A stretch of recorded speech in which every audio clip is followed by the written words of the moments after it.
Hey there guys, Jason here, and today I'm going to be talking about one of my favorite series of all time, 20th Century Boys by Naoki Urasawa.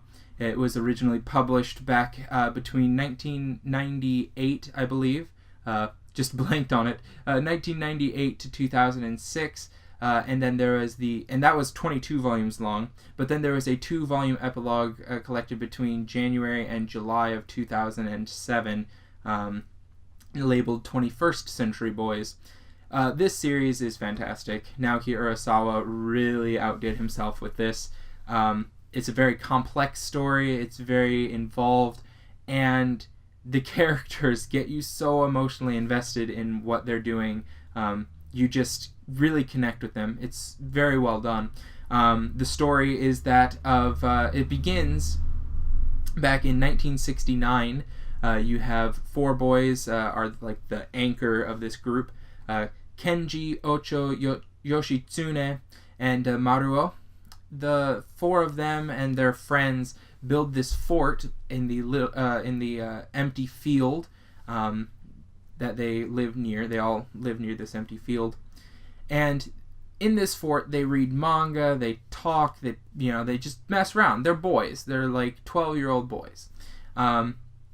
And then they end up deciding to write this, what they call the Book of Prophecy. And it's very fun because it's just childhood innocence, just messing around. I know I did it when I was little.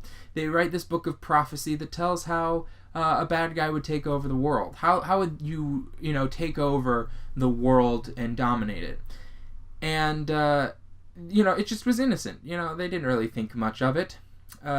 So you fast forward to the 1990s, and now Kenji is running a convenience store that his family owns. Him and his mother are kind of running it, and he's also raising his niece Kana because his sister had to leave. So he's taking care of this baby girl, and one day he hears of the supposed suicide of his friend Donkey. This was a childhood friend of his, and he hadn't really heard anything from him for a while.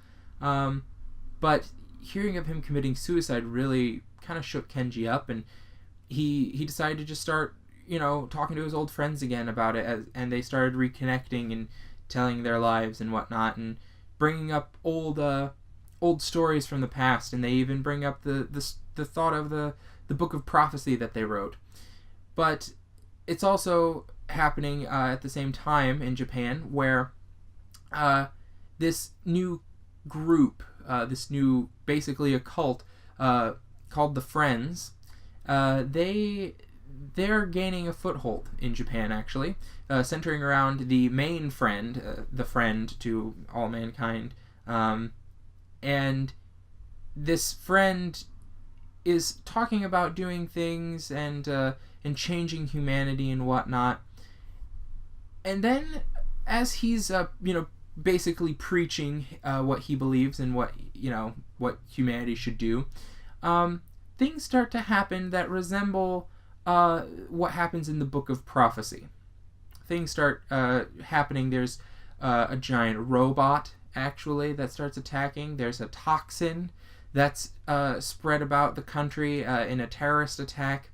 There's just a lot of similarities between what's happening in the terrorist world and this Book of Prophecy that Kenji and his friends wrote, and the friends are all at the middle of it. They all have some common tying factor that link the terrorist plots as well as Kenji and his friends. So the entire series is talking about what happened back in 1969, what actually happened.